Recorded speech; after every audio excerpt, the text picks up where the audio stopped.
Bonjour, c'est ici le pasteur Hoyris. Aujourd'hui, c'est la deuxième partie du thème « Peut-on croire encore à la résurrection de Jésus-Christ au XXIe siècle ?»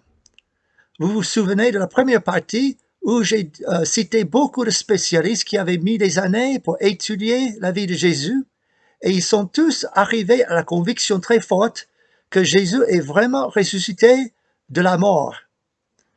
Je vous ai promis dans la deuxième partie de citer quelques-unes des preuves qui les ont convaincus de la résurrection de Jésus. Alors, une première chose qu'il faut prouver, c'est que la rédaction des évangiles remonte vraiment à l'époque de Jésus et les apôtres. Parce que s'ils étaient écrits beaucoup de générations plus tard par d'autres personnes au nom des apôtres, ce ne sont plus des récits oculaires. Ça pourrait être des récits légendaires. Des spécialistes d'anciens manuscrits tels que Sir Frederick Kenyon et F.F. Bruce ont démontré magistralement que la rédaction du Nouveau Testament remonte à l'époque des apôtres. Regardez ce tableau qui montre plusieurs ouvrages anciens et pour chaque ouvrage, il y a très peu de manuscrits, seulement entre 8 et 20. Et en plus, il y a un intervalle de temps énorme entre les événements eux-mêmes et les manuscrits les plus anciens, des intervalles entre 900 ans et 1300 ans. Et pourtant, personne ne remet en question l'historicité de ces documents. Par contre, pour le Nouveau Testament, nous avons plus de 5000 manuscrits en grec qui remontent à seulement 300 ans après les événements, si on compte que les manuscrits entiers. Mais si on compte aussi les manuscrits partiels et fragmentaires, on peut remonter jusqu'à un siècle après les événements. En plus, on a 10 000 manuscrits en latin et 9 300 autres manuscrits. Et nous avons 36 000 citations du Nouveau Testament par les pères de l'Église dans les 2e et 3e siècles. Ça fait tellement de citations qu'on pourrait reconstruire tout le Nouveau Testament sauf 11 versets à partir de toutes ces citations. Souvenons-nous que c'est une époque où la diffusion des livres se fait très lentement parce que tout est copié laborieusement à la main et les moyens de transport sont très lents.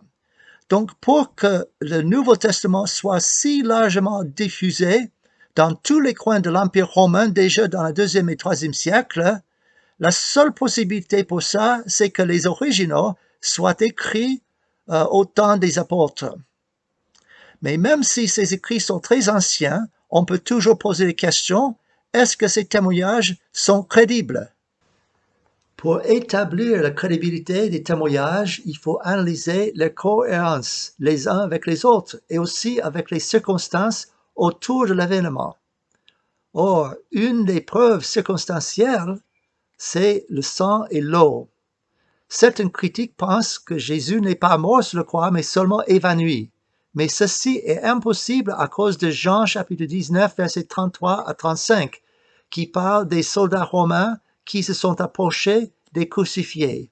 Nous y lisons, « S'étant approchés de Jésus et le voyant déjà mort, ils ne lui rompirent pas les jambes.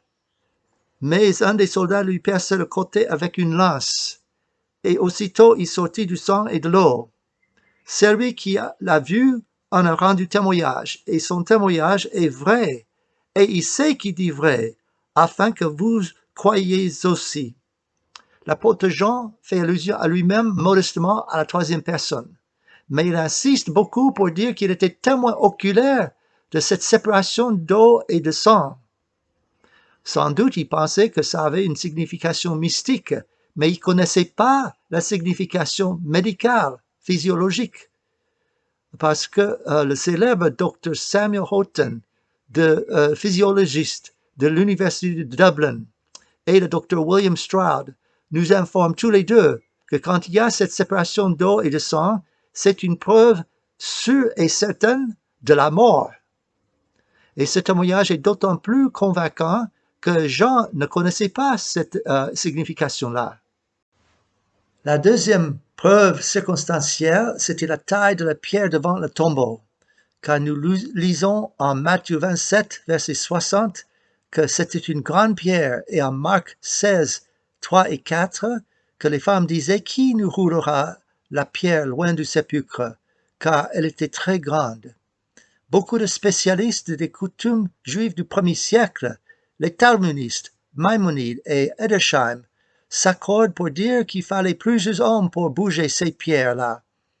Et dans un ancien manuscrit de Marc, chapitre 16, verset 4, c'est écrit en parenthèse dans la marge que cette pierre-là ne pouvait pas être bougée même par 20 hommes. J'ai parlé avec un homme qui a visité Jérusalem une fois et qui a vu ces pierres tombales du 1er siècle. Elles sont comme des disques énormes. Il disait que s'il mettait son dos contre un mur et s'il poussait avec ses deux jambes ensemble, il n'arrivait pas à rouler une de ces pierres-là. Et en plus, elles étaient roulées dans une espèce de fossé devant la porte du tombeau et bien coincées. Alors, dans ces conditions-là, ce serait impossible pour un seul homme qui se serait évanoui sur la croix et qui se réveillerait dans le tombeau, affaibli par la perte du sang, de bouger cette pierre pour qu'il puisse en sortir. Une troisième preuve circonstancielle, c'était les bandes funèbres. La coutume des Juifs au 1er siècle pour embaumer les morts, c'était de les envelopper en plusieurs mètres de linge avec des épices. Nicodème avait apporté 100 livres romains, c'est-à-dire 33 kilogrammes, de myrrhe et d'aloès pour embaumer le corps de Jésus. Toutes ces épices avec les bandes se seraient desséchées et endurcies et ça deviendrait comme un cocon autour d'une chrysalide. Alors, qu'est-ce que Pierre et Jean ont vu le dimanche matin? Nous lisons en Jean chapitre 20, versets 6 à 8. « Simon Pierre, qui le suivait, arriva et entra dans le sépulcre. Il vit les bandes qui étaient à terre et le linge qu'on avait mis sur la tête de Jésus, non pas avec les bandes, mais plié dans un lieu à part. Alors l'autre disciple, c'est-à-dire Jean, qui était arrivé le premier au sépulcre, entra aussi, et il vit et il crut. Pourquoi a-t-il cru? Parce que ce qu'il a vu, selon les spécialistes grecs, c'était pas les bandes en vrac et en désordre. C'était les bandes toujours entourées autour du vide, comme si le corps de Jésus s'était volatilisé. Il reconnaissait qu'un grand miracle avait dû se produire, parce que les voleurs de tombeaux ne se seraient pas amusés à enlever les bandes puis de les rouler de nouveau autour du vide. Une quatrième preuve circonstancielle, c'est le comportement des apôtres, car ils sont allés partout dans le monde proclamer Jésus-Christ mort et ressuscité, à un tel point qu'on les appelait ces gens qui ont bouleversé le monde. Les personnalités des apôtres ont fait couler beaucoup d'encre, et leur témoignage était soit faux, soit vrai. Mais si c'était faux, soit ils se sont trompés, soit ils ont menti. Mais ce n'est pas possible qu'ils se soient trompés, parce que c'était des gens qui n'étaient pas crédules, qui avaient des craintes et des peurs, des doutes. Même Thomas dit, à moins que je mette mon doigt dans sa main et ma main dans son côté, je ne vais pas croire, jusqu'à ce qu'ils voient le Christ ressuscité. Et quand ils ont vu Jésus ressuscité, ce n'est pas possible qu'ils se soient trompés d'identité, car ils le connaissaient trop bien. Ils avaient vécu intimement dans sa présence pendant plus de 3 ans. Et ce n'est pas possible qu'ils aient menti non plus, parce qu'on ne meurt pas pour une supercherie. Quelle serait leur motivation pour mourir pour un mensonge? Si c'était le cas, ils auraient dit, mais hélas, pardonne-moi, j'ai menti, laissez-moi la vie. Mais non, ils sont allés jusqu'à la mort. Et quelle sera leur motivation pour faire ça? S'ils avaient menti, s'ils n'avaient aucune espérance de la vie éternelle. Alors, tous ces éléments de preuve convergent vers un fait historique inébranlable. C'est que Jésus-Christ, le Fils de Dieu, est mort sur la croix pour nos péchés et ressuscité. Et maintenant, il y a encore une autre preuve. Ce sont les vies transformées par la puissance du Christ ressuscité. Car Jésus avait dit que si on se repent de ses péchés, si on croit en lui, on aura la vie transformée, on va passer par une nouvelle naissance. Si tout ceci est faux, si Jésus n'est pas vraiment ressuscité, bien sûr, ça ne va pas marcher. Mais s'il est vraiment ressuscité, il est tout puissant pour nous sauver. Pendant 20 siècles, depuis que Jésus était sur la terre, des millions de personnes ont expérimenté que ça marche. Elles sont passées par cette nouvelle naissance, elles ont eu la vie transformée. Au lieu de l'angoisse existentielle, elles ont reçu une paix, une sérénité, une assurance que leurs péchés sont pardonnés, qu'ils ont la vie éternelle. Leur tristesse a été remplacée par la joie, leur désespoir par l'espérance en Jésus. Et d'être méchants qu'ils étaient autrefois et orgueilleux, ils sont devenus zélés pour Dieu et pleins de compassion, d'amour pour les autres. Et vous, avez-vous déjà expérimenté cette transformation, cette nouvelle naissance? C'est possible pour vous aujourd'hui, simplement par la repentance des péchés et la foi en Jésus comme le Christ ressuscité et vivant aujourd'hui.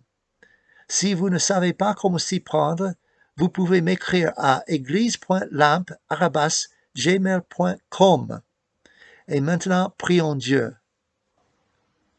Seigneur notre Dieu, je prie pour tous ceux qui ont écouté ma voix aujourd'hui, pour ceux qui avaient des doutes sur la résurrection de Jésus autrefois, qui puissent parvenir à une conviction solide que Jésus est vraiment le Sauveur du monde, mort sur croix pour les péchés et ressuscité.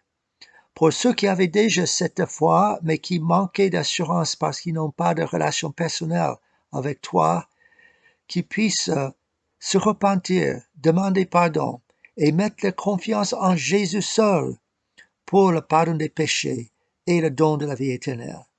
Et pour ceux qui ont déjà reçu le salut en Jésus, qu'ils soient réconfortés et fortifiés puissamment dans leur foi, car j'ai pris ces choses au nom du Seigneur Jésus. Amen.